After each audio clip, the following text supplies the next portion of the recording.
एक समय की बात है। एक गांव में एक किसान रहता था।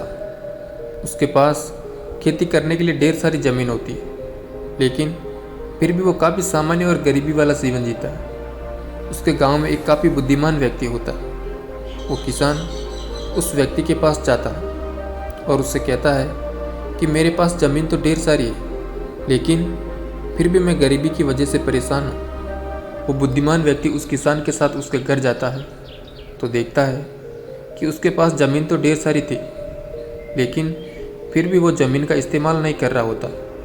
वो बुद्धिमान व्यक्ति जब समझने की कोशिश करता है कि ये किसान उस ज़मीन का इस्तेमाल क्यों नहीं कर रहा, तो उसे कुछ बातें पता चलती हैं। वो व्यक्ति उस किसान को बिना कुछ कहे वहाँ से चुपचाप निकल जाता है। उस किसान के पास 2 भैंसें भी होती हैं। कुछ दिन बाद वो बुद्धिमान आदमी उस किसान की दोनों भैंसों को चुरा लेता है और वो गांव छोड़कर चला जाता है।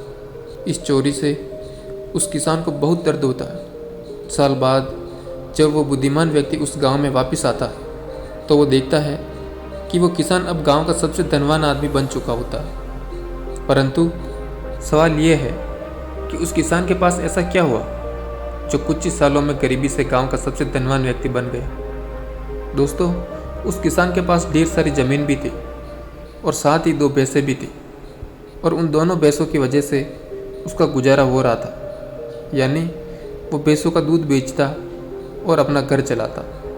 लेकिन जब उस बुद्धिमान व्यक्ति ने उसकी दोनों भैंसों को चुरा लिया, तब उस किसान के पास खेती करने के अलावा दूसरा कोई रास्ता ही नहीं बचा था। दोस्तों, अक्सर हमारे पास काफ़ी बड़ी बड़ी चीज़ें होती हैं कुछ बड़ा करने के लिए, लेकिन हम छोटी छोटी चीज़ों में इतना उलझ जाते हैं कि हमें कुछ समझ ही नहीं आता। इसलिए छोटी चीज़ों को छोड़ना सीखो, तभी बड़े सपने हासिल होंगे।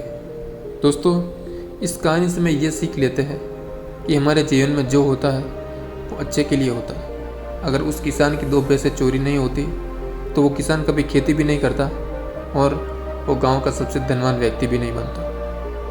Thank you for watching.